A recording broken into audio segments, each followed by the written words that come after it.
नमस्कार, आप देख रहे हैं लोकमत राजस्थान। मैं हूं निशु शर्मा आपके साथ। आइए रुक करते हैं आज की बड़ी खबरों की ओर।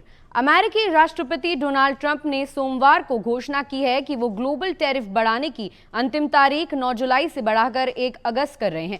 इसके साथ ही उन्होंने बांग्लादेश, जापान समेत 14 देशों पर टैरिफ बढ़ाने का ऐलान भी किया है। ट्रंप प्रशासन ने सोमवार को सभी प्रभावित देशों को औपचारिक रूप से लेटर भेजकर इस निर्णय की जानकारी दी। इस फैसले के तहत कुछ देशों पर 25% टैक्स लगाया गया है, जबकि कुछ पर 30% से 40% तक का भारी शुल्क लगाया गया है। दक्षिण कोरिया और जापान के नेताओं को ट्रंप ने सबसे पहले लेटर भेजा और कहा कि उनके देश से आने वाले सामान पर अब 25% शुल्क लगेगा।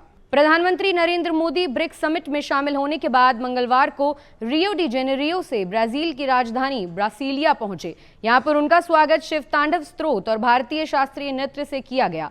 पीएम मोदी आज ब्राजील के राष्ट्रपति लूला डी सिल्वा के साथ trade, defence, energy, space, technology, खेती और हेल्थ समेत कई मुद्दों पर द्वीपक्षीय चर्चा करेंगे। भारतीय पीएम 2 जुलाई से 10 जुलाई तक 5 देशों की यात्रा पर हैं। अब तक वो घाना, त्रिनिदाद एंड टोबैगो, अर्जेंटीना का दौरा कर चुके हैं। फिलहाल वो ब्राजील दौरे पर हैं और यहां से नामीबिया जाएंगे।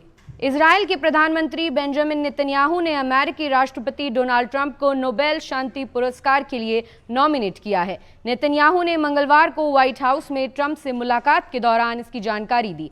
नेतन्याहू ने कहा, मैं आपको वो लेटर दिखाना चाहता हूं जो मैंने नोबेल पुरस्कार कमेटी को भेजा है। इसमें आपको शांति पुरस्कार के लिए नॉमिनेट किया गया है। आप इसके हकदार हैं, आपको ये मिलना चाहिए। नेतन्याहू ने बताया कि उन्होंने ये फैसला मिडिल ईस्ट में शांति के लिए ट्रंप की तरफ से की जा रही कोशिशों के मद्देनजर किया है। इजरायल से पहले पाकिस्तान ने 20 जून को नोबेल शांति पुरस्कार के लिए ट्रंप के नाम की सिफारिश की थी। ओवैसी ने कहा कि भारत के अल्पसंख्यक अब दूसरे दर्जे के नागरिक भी नहीं हैं, हम बंधक हैं। अगवा कर बांग्लादेश में फेंक दिया जाना क्या संरक्षण है? दरअसल केंद्रीय अल्पसंख्यक मामलों के मंत्री किरण रिजिजू ने एक्स पर लिखा कि भारत एकमात्र ऐसा देश है जहां अल्पसंख्यकों को बहुसंख्यकों से ज्यादा सुविधाएं और सुरक्षा मिलती है। इसके जवाब में ओवैसी ने लिखा, आप भारत के मंत्री हैं, कोई सम्राट नहीं, सिंहासन नहीं, संविधान के तहत पद पर बैठे हैं। अल्पसंख्यकों के अधिकार खैरात नहीं, मौलिक अधिकार हैं। हर दिन हमें पाकिस्तानी, बांग्लादेशी, जिहादी या रोहिंग्या कहकर बुलाया जाना क्या कोई सुविधा है? इसके बाद रिजिजू ने लिखा, ठीक है, फिर हमारे पड़ोसी देशों से अल्पसंख्यक भारत आना क्यों पसंद करते हैं और हमारे अल्पसंख्यक पलायन क्यों नहीं करते? पीएम मोदी की योजनाएं सभी के लिए हैं, अल्पसंख्यक मामलों की योजनाएं ज्यादा लाभ देते हैं। पूर्व chief justice of India DY Chandrachud ने कहा, लोकसभा और विधानसभाओं के चुनाव एक साथ कराना संविधान के मूल ढांचे का उल्लंघन नहीं है। हालांकि प्रस्तावित बिल में चुनाव आयोग को दी जाने वाली शक्तियों पर चिंता उन्होंने जताई है। पूर्व CJI ने कहा कि इससे ECI को विधानसभाओं का कार्यकाल बढ़ाने या घटाने की शक्ति मिल सकती है। उन परिस्थितियों को परिभाषित किया जाना चाहिए जिसमें ECI इस शक्ति का इस्तेमाल कर सकता है।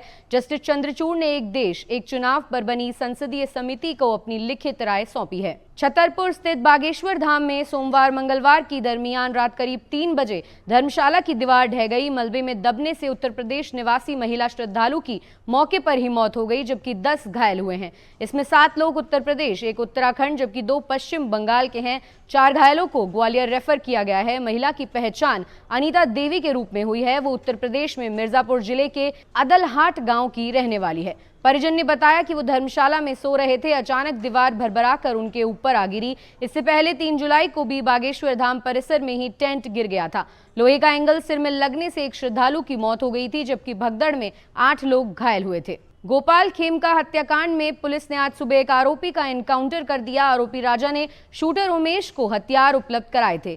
हत्याकांड की जांच को लेकर SIT और STF रेड करने गई थी। इस दौरान पुलिस को देखते ही राजा ने फायरिंग शुरू कर दी, जिसके बाद जवाबी कार्रवाई में पुलिस की गोली से वो मारा गया।